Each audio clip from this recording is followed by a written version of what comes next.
Madonna was singing John Lennon's Imagine for 250,000 tsunami survivors when something broke inside her.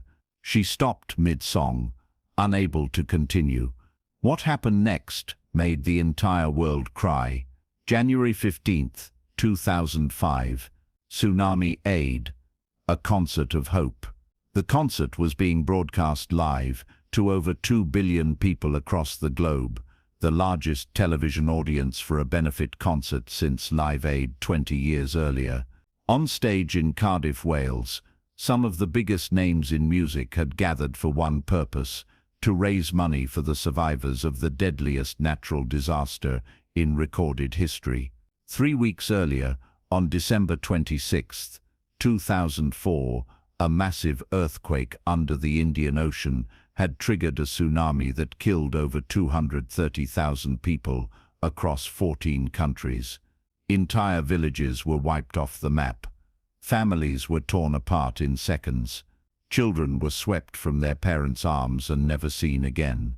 The images that came out of Indonesia, Thailand, Sri Lanka, and India were apocalyptic: bodies floating in the water, survivors clinging to debris, parents searching desperately through piles of rubble for their children. The world watched in horror, and then, slowly, it began to respond. Aid organizations mobilized, governments pledged millions, and the music industry, as it had done before in times of crisis, decided to put on a concert. Madonna had been in London when the tsunami hit, celebrating New Year's with her family. She'd watched the news coverage with her children, Lourdes and Rocco, trying to explain the unexplainable: how the ocean could suddenly become a monster, how so many people could be gone in an instant, how nature could be so beautiful and so cruel. When the call came asking if she'd perform at the benefit concert, Madonna didn't hesitate. Of course, she'd said immediately. Whatever you need. But then came the hard part, deciding what to sing.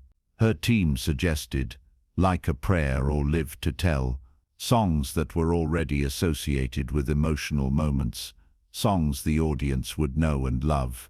Safe choices, smart choices, but Madonna kept coming back to one song that wasn't even hers. John Lennon's Imagine. Absolutely not, her manager said when she proposed it. It's too risky. It's too sad. People are already devastated. They need hope, not more grief. Madonna understood the concern. Imagine wasn't a comfort song. It wasn't about silver linings or things getting better. It was about loss and longing and dreaming of a world that doesn't exist. Singing it for people who had just lost everything seemed almost cruel. But Madonna couldn't shake the feeling that it was the right song. The only song, because the survivors of the tsunami weren't looking for false hope or empty promises.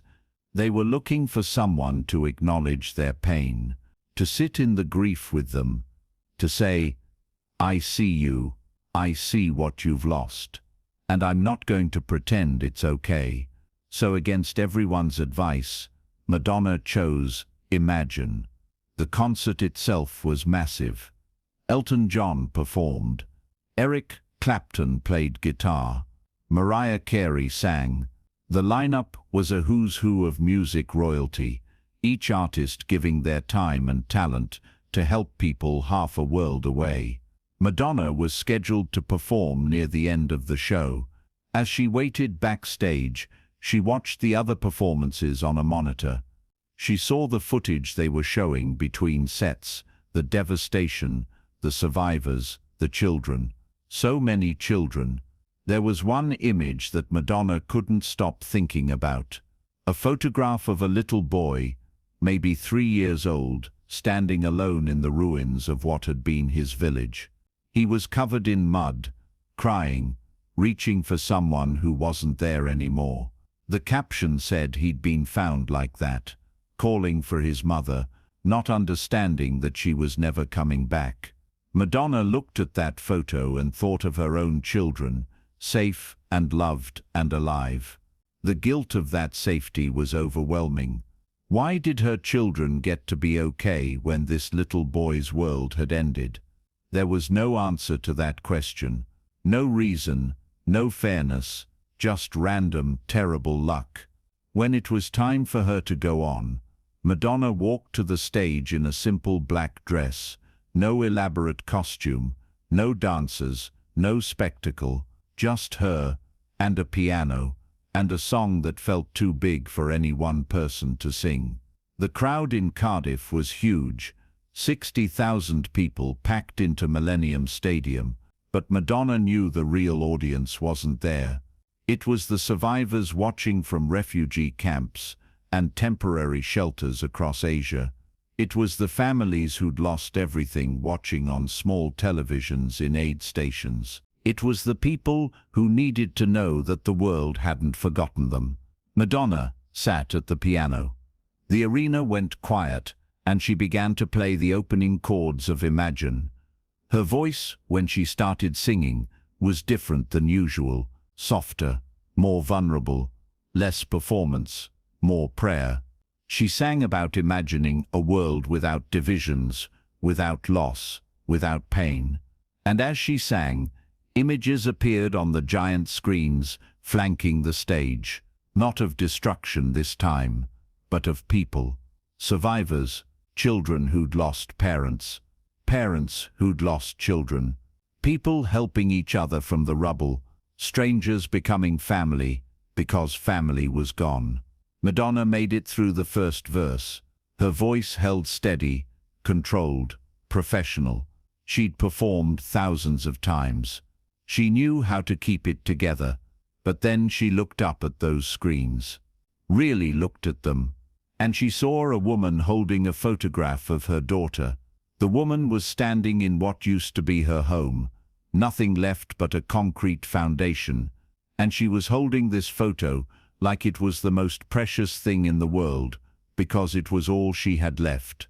Madonna's voice cracked. She kept playing the piano, kept trying to sing, but her throat had closed up.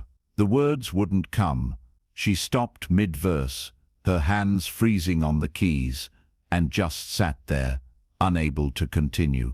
The arena was silent, 60,000 people holding their breath, 2 billion people watching on television around the world, waiting to see what would happen. Madonna put her head down.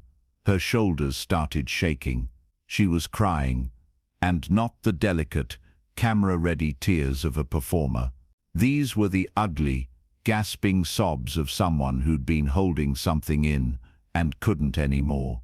Her band didn't know what to do. The producers backstage were panicking, trying to decide if they should cut to commercial, or bring someone else out, or somehow save this moment that was falling apart on live television. But then something extraordinary happened.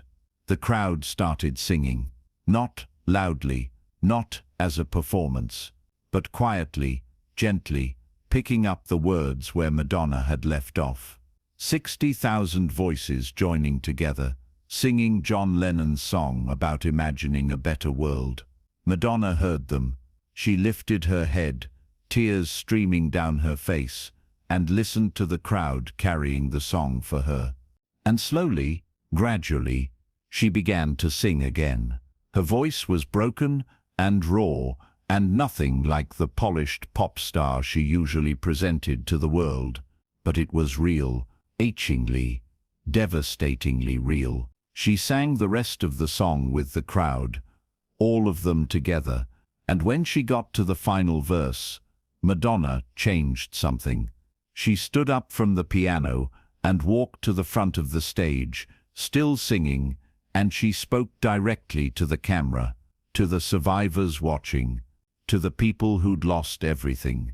When the song ended, Madonna didn't bow, didn't smile, didn't do any of the usual performance rituals. She just said, very quietly into the microphone, "I'm so sorry. I'm so sorry for what you've lost." And then she walked off stage. Backstage, Madonna collapsed. Not dramatically. She just sat down on a flight case and put her head in her hands. Her manager found her there, still crying. "Are you okay?" he asked. Madonna shook her head. "How can anyone be okay? Did you see those people? Did you see what they've lost? You did something incredible out there," he said. "You gave them something real, not a performance, something real." The concert raised over $3.6 million that night. But the money wasn't the only thing that mattered. What mattered more were the letters that started arriving in the weeks after. Letters from survivors who'd watched the concert. One letter came from a woman in Sri Lanka who'd lost her 2 sons in the tsunami. She wrote, "When Madonna couldn't finish the song, when she broke down, it was the first time since the wave that I felt like someone understood. Everyone kept telling me to be strong, to have faith, to believe things would get better. But Madonna showed me it was okay to break. That I didn't have to be strong. That someone saw my pain and didn't try to fix it or explain it away. She just sat with it. That helped me more than any words of comfort ever could." Another letter came from a man in Indonesia who'd survived but lost his wife and daughter. He wrote, "I watched all those famous people sing their songs, and they were very good. But most of them seemed far away, like they were performing at us instead of for us. Then Madonna sang, and she couldn't do it. She fell apart. And I thought she gets it. She understands that some things are too big for songs." That broke something open in me. I'd been numb since the wave, but watching her cry gave me permission to cry too. For the first time since it happened, I cried, and it helped. The letters kept coming, hundreds of them, people thanking Madonna not for a perfect performance, but for an imperfect moment, for showing vulnerability, for admitting that some tragedies are too massive to smooth over with performance or positivity. Madonna kept every letter. She later said in an interview that the Tsunami Aid concert was one of the hardest things she'd ever done, but also one of the most important. "I went there thinking I was supposed to help people. But what I learned was that sometimes helping doesn't mean being strong or inspirational or having all the answers. Sometimes it just means being willing to feel what they're feeling, to not look away from the pain." John Lennon wrote Imagine as a song about hope, imagining a world without war, without division, without suffering. But that night, Madonna turned it into something else. A song about grief, about the world we've lost, and the people we'll never get back. About dreams that got washed away by a wave and will never come true. And somehow, that was exactly what people needed. Years later, survivors of the tsunami still talk about that performance, not as the best vocal performance or the most technically impressive, but as the most honest, the most human. The moment when one of the world's biggest pop stars stood in front of billions of people and admitted that she didn't have it all together, that she couldn't fix this, that all she could offer was her broken voice, singing a broken song for broken people. And maybe that was enough. Maybe that was everything. Today, there are memorials all across the Indian Ocean region commemorating the victims of the 2004 tsunami. Over 230,000 names, over 230,000 lives that ended in a moment. But for many survivors, there's another kind of memorial, a memory of watching a concert in a refugee camp or aid station, watching a woman at a piano break down in the middle of a song, and feeling, for the first time since the wave, like someone saw them. Madonna once said that she wished she could have sung the song perfectly, that she was embarrassed by falling apart on camera. But the survivors who wrote to her said the opposite. They said the breaking was the gift, that perfection would have been a wall between her and them. But breaking down, That was a bridge. Because sometimes the most powerful thing you can do isn't to be strong. It's to be honest about how not strong you feel. It's to look at suffering and not pretend you have answers. It's to sing a song about imagining a better world while acknowledging that for some people, the better world they're imagining is just the world they had 3 weeks ago before the ocean took everything. If this story moved you, remember that natural disasters are still happening around the world. People are still losing everything. Share this video to remind people that compassion means more than money.